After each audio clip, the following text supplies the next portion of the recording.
अस्सलाम वालेकुम नाजरीन। कबाब की खुशबू शहजाद की भूख में इजाफा कर रही थी, लेकिन वो सिर्फ हसरत से लोगों को कबाब खाता देख सकता था। अपनी बड़ी सी गाड़ी में बैठे सेठ फरीद प्लेट भरकर सीख कबाब और शामी कबाब गरम रोटी से खा रहे थे। उनका बेटा शहजाद का हम उम्र होगा, मलाई बोटी से लुत्फ अंदोज हो रहा था। वो अक्सर इस होटल पर आते थे। शहजाद इस होटल के बैरूनी हिस्से में वेटर की नौकरी करता था। इसका काम होटल के सामने खड़ी गाड़ियों में आए हुए लोगों से आर्डर लेना और उनको खाना फराहम करना था। शहजाद का दुनिया में अपने गरीब चाचा के सिवा कोई न था जिनके साथ वो रहता था। अभी उसे होटल में काम करते हुए चंद महीने ही हुए थे। उसे मामूली सी तनख्वाह मिलती थी, जिससे जैसे तैसे गुजारा हो रहा था। जिस होटल में वो काम करता था वहाँ का खाना बहुत महंगा था। शहजाद वो खाना खरीद कर तो हरगिज नहीं खा सकता था।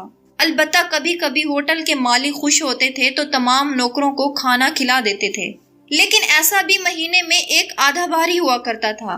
शहजाद की ख्वाहिश थी कि वो भी अमीर हो और खाना खरीद कर खाए। कोई वेटर उसको भी बड़े अदब से खाना पेश करे, इसका हुक्म माने, लेकिन इसकी ये ख्वाहिश पूरी होती नजर नहीं आ रही थी। वो एहसासे कमतरी का शिकार होता जा रहा था। सेठ फरीद को हसरत से देखकर सोच रहा था कि ये कितने खुश नसीब हैं और मैं कितना बदनसीब हूँ। वो ऐसा सोचकर उदास हो जाता था।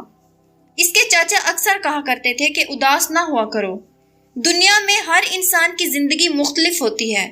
अल्लाह ही बेहतर जानता है कि इसने किस मसलहत की वजह से किस इंसान को कैसी जिंदगी अता की है। हमें हर हाल में अल्लाह का शुक्र अदा करना चाहिए।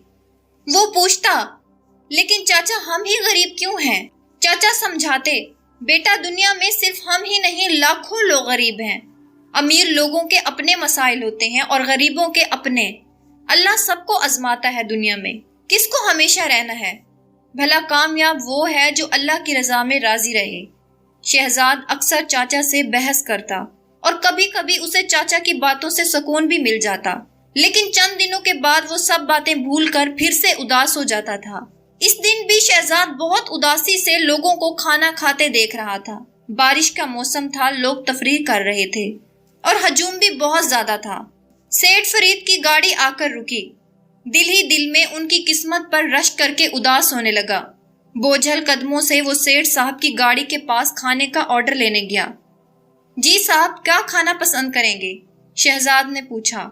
सेठ साहब के चेहरे पर उदासी सी फैल गई। बेटा आइसक्रीम ला दो। शहजाद हैरान हुआ, क्योंकि सेठ फरीद जब भी आते थे कुछ न कुछ जरूर खाते थे। आज ऐसा पहली बार हुआ था कि वो सिर्फ आइसक्रीम की फरमाइश कर रहे थे।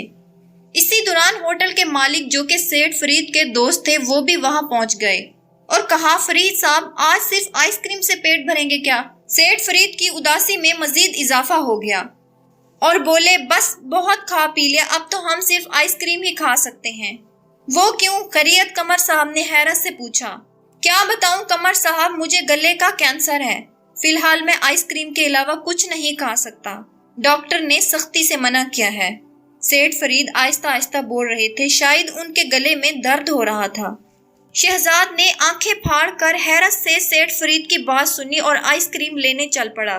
सेठ फरीद अपना हाल बयान कर रहे थे और शहजाद के जहन में चाचा की बातें गूंज रही थी कि अल्लाह सबको आजमाता है।